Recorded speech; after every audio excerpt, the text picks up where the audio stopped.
Continuando aqui, vou falar sobre mais alguns princípios seguidos por pessoas altamente criativas. E o quinto é um que eu gosto muito, que é acumule informação inútil. Acumule informação inútil. O que significa isso? Eu gosto dessa tirinha aqui, ó. Preciso saber mais sobre sustentabilidade. Vou ver no Wikipedia. Meia hora depois, uma hora depois, por que diabos estou lendo sobre as origens do death metal da Escandinávia? Isso já aconteceu com você? Comigo já aconteceu várias vezes.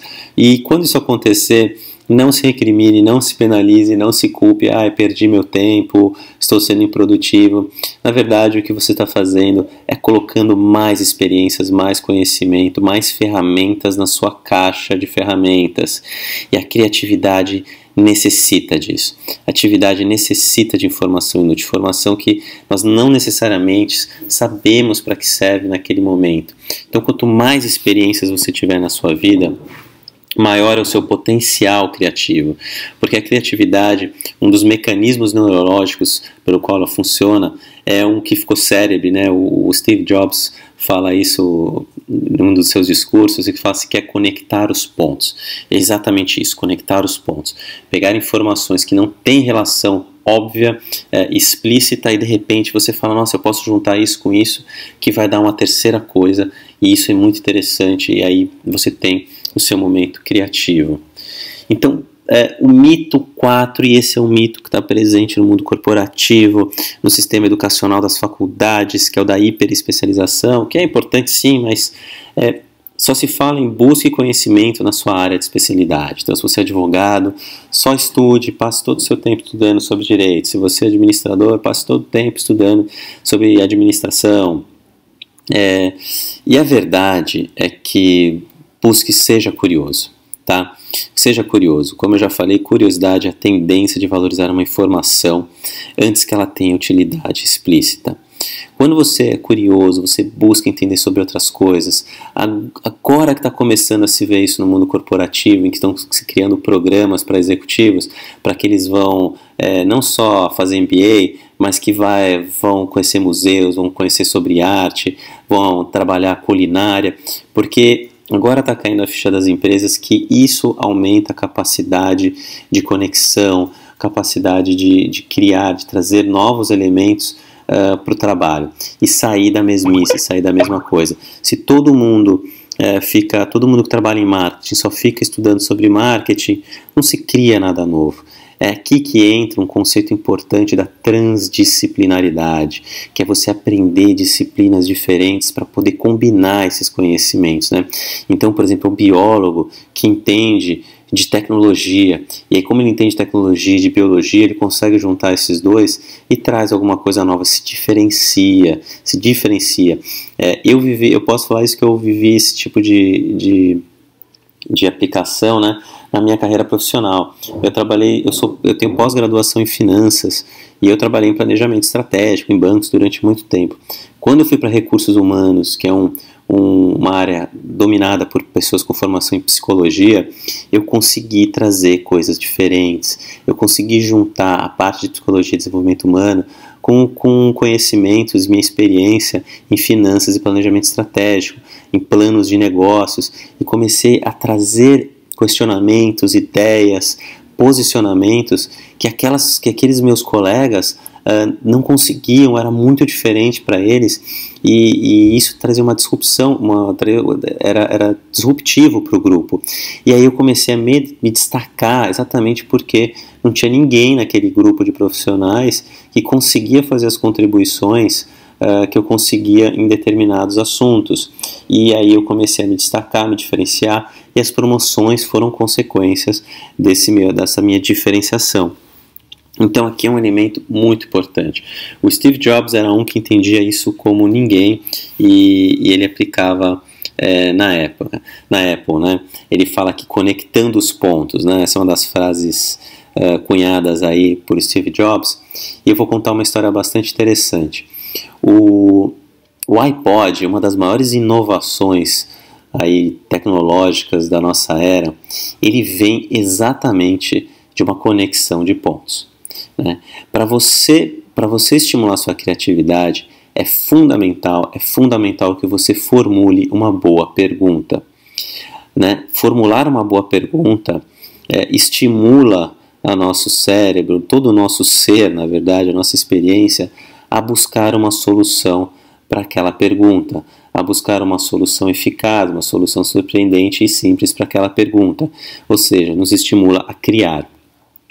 E o Steve Jobs colocou uma pergunta para o time dele, que era a seguinte: como que nós podemos colocar 1000 músicas no bolso? Né? Como que nós podemos colocar 1000 músicas no bolso? Para você lembrar que nessa época não existia, era a época do Discman, né? Então você tinha um CD, o CD tinha 10 músicas, era um negócio grande, não cabia no bolso, e ele falou, temos que colocar alguma coisa no bolso, ou seja, pequena, muito menor do que existe hoje, e tem que caber 1000 músicas, que é muito maior do que qualquer capacidade de CD que tinha na época. E com esse desafio, a equipe dele começou a trabalhar em cima. E aí que surgiram algumas conexões. Um dos desenvolvedores, um dos membros da equipe do Steve Jobs, foi fazer uma visita para um fornecedor no Japão. E os técnicos lá chegaram para eles e falaram assim, olha, a gente desenvolveu esse HD bem pequenininho, né? Cabe no bolso, mas a gente não sabe o que fazer com isso. Vocês querem utilizar? Vocês querem comprar? Como eles tinham uma boa pergunta, eles estavam atentos, eles falaram assim, caramba, isso aqui é exatamente o que a gente precisa, um HD pequenininho, onde a gente pode armazenar 1000 músicas. Aí depois tinha um outro membro da equipe da Apple que tinha desenvolvido uma interface gráfica que você conseguia acessar por uma rodinha, né, que é aquela famosa rodinha aí do iPod, que ele também não sabia para que servia, não sabia para que ele ia utilizar aquilo. Quando os membros do time do iPod viram aquilo, falaram assim, caramba, é isso que a gente precisa, uma interface em rodinha que é um botão só, ele é muito simples, então não vai ficar complicado para o usuário, a gente consegue fazer isso em um formato pequeno. Então veja que eles pegaram informação inútil, que as pessoas que desenvolveram não sabiam para que servia, conectaram os pontos, usaram a pergunta para conectar essas duas inovações inúteis, e dessas duas inovações inúteis, esses dois conhecimentos inúteis gerados, e com uma boa pergunta, eles criaram um produto revolucionário. É esse tipo de coisa que você vê quando a gente fala de conectar os pontos, acumular informação inútil, porque algum dia isso pode ter utilidade. Por exemplo, você já falei para você que eu adoro criatividade, adoro esse tema, eu sou muito curioso e eu sempre busco formas de estimular a minha criatividade. E como é que eu levo esse princípio, né, do acumulo informação inútil na prática? Como é que eu vivo isso? Eu busco sempre novas experiências na minha vida. Então, o estilo de vida que eu levo hoje, como viajando, como nômade digital, fazendo projetos itinerantes, ele tem um dos objetivos dele muito claro, é exatamente acumular informação inútil através de novas experiências. Como eu estou sempre em lugares diferentes, conhecendo pessoas diferentes, vendo coisas diferentes, tendo experiências sensoriais diferentes, me colocando em posições que eu normalmente não estou acostumado, saindo da minha rotina, eu estou acumulando informação inútil. Informação que talvez eu não saiba para que sirva, mas que em algum momento eu vou conectar os pontos com uma boa pergunta, com a pergunta certa, e aí isso pode virar uma palestra, isso pode virar um curso, isso pode virar um tema de um texto, ou um simples vídeo para o Facebook, não importa. Mas essas conexões vão acontecer, eu sei que vão acontecer, porque é assim que funciona, eu sei tanto da parte teórica quanto na prática da minha vida. Então, eu quero que você guarde que criar requer massa crítica, repertório, informação inútil, excesso, redundância. Excesso e redundância. Para você criar, você tem que ter excesso. E isso, eu repito, no mundo corporativo é muito difícil. É um paradigma a ser vencido. E eu vou dar um exemplo aqui de como que isso acontece, essa redundância, nós utilizamos no nosso sistema, os organismos vivos, os organismos biológicos utilizam. Para nos proteger de vírus e bactérias, ou seja, organismos estranhos que entram no nosso corpo, não sei se você sabe, mas nós produzimos muito mais tipos de proteínas do que nós precisamos, né, do que nós utilizamos. Nós produzimos excesso de proteínas. E por que a gente faz isso? Porque alguma delas pode ser útil no caso do nosso organismo sendo invadido por um vírus ou bactéria desconhecido. Aquela proteína, até então inútil, ela pode ser a chave para produzir alguma substância que vai atacar, né, que vai eliminar aquele vírus e aquela bactéria. Então, o nosso sistema biológico, para garantir a nossa sobrevivência, ele tem esse mecanismo. Ele sabe que ele precisa produzir a mais, porque para se tornar mais resiliente. Aqui a palavra é resiliência, ou seja, ele tem capacidade de responder com mais eficiência e mais velocidade para aquilo que é inusitado, para aquilo que é novo, para aquilo que é incerto.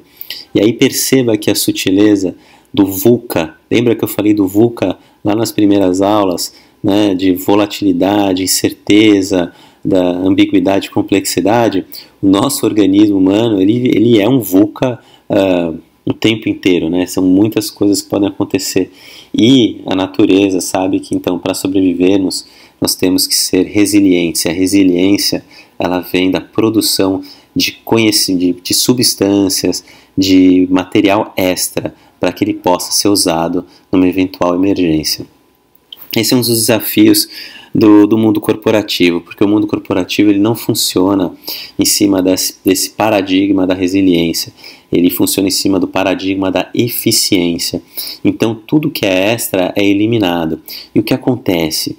Quando você tem um evento novo, inesperado, como por exemplo uma tecnologia digital entrando no mercado da fotografia, né? O exemplo da Kodak que eu dei, o que acontece? O castelo desmorona. O castelo cai, é como se fosse um dominó que você derruba a primeira peça e o sistema inteiro cai, porque ele não está preparado para uma coisa nova, para uma variação não prevista, né? E isso funcionava há um século atrás, há 100 anos atrás, isso funcionava muito bem para as empresas. Hoje já não funciona mais. As empresas têm que buscar trocar o paradigma da eficiência para o paradigma da resiliência. E resiliência funciona com redundância, com excesso, onde você forma redes e não sistemas lineares, que se você derruba uma pecinha, cai tudo, né? Cai todo o sistema, ele desmorona. A gente tem exemplos como esse no sistema financeiro. As crises financeiras internacionais, elas ocorrem por ser um sistema eficiente, não resiliente. Derrubam uma pecinha, um subprime, como aconteceu na crise, né, lá nos Estados Unidos, e todo o sistema, todas as pecinhas do quebra-cabeça vão caindo uma atrás das outras. Então, esse é um exemplo real de como nós temos que criar excesso e redundância para podermos criar. Então, o que eu quero que você também guarde aqui é: pense menos no tempo perdido e mais no que você está aprendendo, né? Não deu certo, ou não teve um resultado imediato, não tem problema, você está aprendendo alguma coisa, você está colocando ferramentas na sua caixa, você está melhorando o uso da sua linguagem, você está criando condições para que uma solução criativa emerja, tá? Não existe uma solução criativa sem ação, você precisa fazer, né? Então aproveite cada experiência com curiosidade, né? Siga aqui o exemplo do Bob Esponja, não descarte nada, volte a ser criança, aprenda, seja curioso, pergunte por quê, e seja uma esponjinha, absorvendo todos os estímulos que a vida oferece e não se julgando porque você não destrua seus paradigmas de infância, de que o erro é algo errado, que a gente tem que sempre buscar a resposta certa, a resposta mais eficiente. Pessoas altamente criativas, elas pensam de outra forma. Elas têm a recompensa, a atividade é intrinsecamente recompensadora, né? O ato, por exemplo, de pintar, né, pegando o exemplo de Picasso, a quantidade de quadros que Picasso jogava fora era muito maior do que os quadros que ele guardava e depois vendia. Mas ele tinha um prazer de pintar. Pintar era um prazer para ele, era intrinsecamente compensador. Então ele não tinha um problema em errar ou tentar várias vezes. Então na próxima aula eu vou mostrar uma estratégia para que a gente possa começar na prática a reverter esses paradigmas que nos limitam e começar a trazer novos paradigmas que liberam a nossa criatividade. Tá legal? Então até a próxima aula.